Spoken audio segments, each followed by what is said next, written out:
Gita press की व्याख्या को सुने तो कहा गया कि भगवान आप अपनी सहज कृपा से भक्तों के भक्ति साधन में दृष्टि प्रदान करके उनका पोषण करने वाले हैं। आप समस्त ज्ञानियों से अग्रगण्य परम ज्ञान स्वरूप तथा अपने भक्तों को अपने स्वरूप का यथार्थ ज्ञान प्रदान करने वाले हैं। पर उपनिषद के अनुसार पुष्ण्य कर से मतलब हर तरह से पोषण करने वाले हैं। उपनिषद में मूल तत्व निराकार भाव में है। उनके विभिन्न रूपों में गुणों का वर्णन है। यम का मतलब यम देवता नहीं, सूर्य का मतलब सूर्य देवता नहीं, उनके गुणों का वर्णन।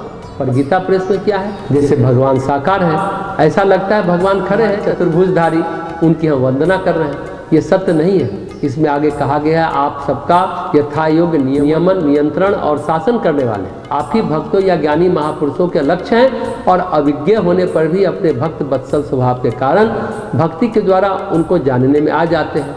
पर यहाँ भक्ति जैसी कोई बात नहीं है इस श्लोक में। आगे आप प्रजापति के भी प्रिय हैं। हे प्रभु, इस सूर्य मंडल की तप्त रश्मियों को एकत्र करके अपने में लुप्त कर दीजिए। पर तप्त जैसा कोई समूह यहाँ वर्णित नहीं है।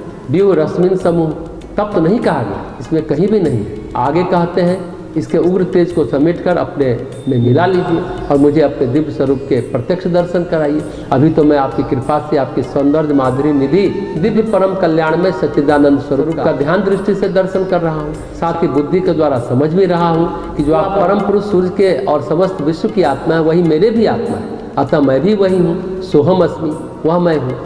इस गीता प्रेस की व्याख्या में थोड़ा सगुन रूप की सुगंध आती है, लेकिन यहाँ तक तो उल्टा है। अगर इसको गहराई से महसूस करना है तो एक कल्पना करें कि एक भक्त, एक योगी, एक तत्ववेत्ता है जो अपने आसन पर विराजमान है और चित्त की समस्त कर्म राशि को छीण कर चुका है। चित्त की समस्त दुख दुविधा को, सुख सुविधा को, पाप पुण्य का निष्कासन कर चुका है। उसका चित्त बिल्कुल प्रकाश रूप है। उस पर जो प्रकाश पड़ रहा है वह प्रकाश है आत्मा का। उसको मिलन की इतनी त्वरा है कि उस प्रकाश के आवरण को भी नष्ट कर देना चाहता है। मिलन इतना तीव्र हो गया है, उसकी उत्कंठा इतनी तीव्र है, उसकी आत्मा परमेश्वर से मिलने के लिए उत्सुक है। वो प्रकृति के सतोगुण का जो झीना आवरण है उस सतोगुणी चित्त को भी नष्ट करके प्रकृति लय हो करके आत्मा को परमात्मा में विलीन करना चाहता है और कहता है, हे प्रभु, आपके मिलन में जो ये बाधा प्रकाश बना हुआ है, अभी तो आपने चित्त की परतें हटाई है, अब प्रकाश का आवरण भी हटा लीजिए। अब ये भी हमें सहन नहीं हो रहा है।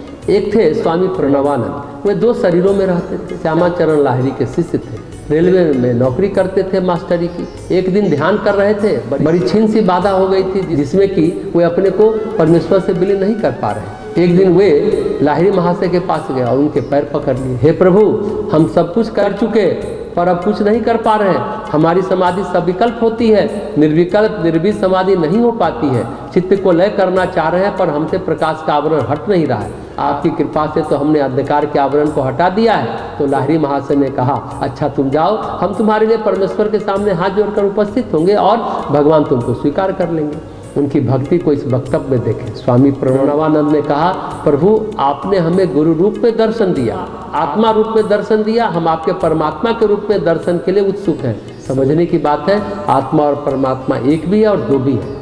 जैसे सूर्य का बिंब पड़ रहा है पानी से भरे घड़े में, सूर्य तो एक ही है परंतु घड़े में भी सूरज चमक रहा है बिंब के रूप में। तो जो बिंब के रूप में चमक रहा है वह आत्मा है और जो ऊपर है वह परमात्मा है। घड़े में भी आकाश है और बाहर भी आकाश है। जो खाली स्थान है, खाली स्थान को आकाश कहते हैं। घड़े में जो आकाश है वही आत्मा है और जो बाहर आकाश है वही परमात्मा है। प्रकाश का दर्शन किया, इसका मतलब हम बिंब तक तो पहुंच गए, ज्योति तक तो पहुंच गए, लेकिन उसकी एकता का अनुभव नहीं कर पा रहे। यही एकता के अनुभव की बाधा है, यही है प्रकाश का आवरण। आत्मा की ज्योति प्रकांड रूप से चमक रही, लेकिन इस ज्योति के पार जो परमात्मा है उसमें प्रकाश बाधा बन रहा है। वह प्रकाश महसूस होने नहीं दे रहा है कि आत्मा और परमात्मा एक है। बात सिर्फ समझने की नहीं है, बात अनुभूति की है। समझ तो लिया, कोई कितना भी मिठाई के बारे में समझा दे कि मिठाई बहुत स्वादिष्ट है, परंतु खाए बिना कैसे अनुभव होगा। कांच में रखा मिठाई और पेट में गया मिठाई तक में बहुत कुछ बदल चुका होता है, अनुभव हो चुका होता है। स्वामी प्रणवानंद जी आगे लिखते हैं कि उस दिन जो मेरा ध्यान हुआ, जो कृपा हुई भगवान की गुरु के रूप में, तो प्रकाश का आवरण भी गिर गया। प्रकाश का झीना आवरण मतलब आर पार तो दिखता है, दिख रहा है, पर आवरण तो है ना, महीन है या मोटा है, लेकिन है ना।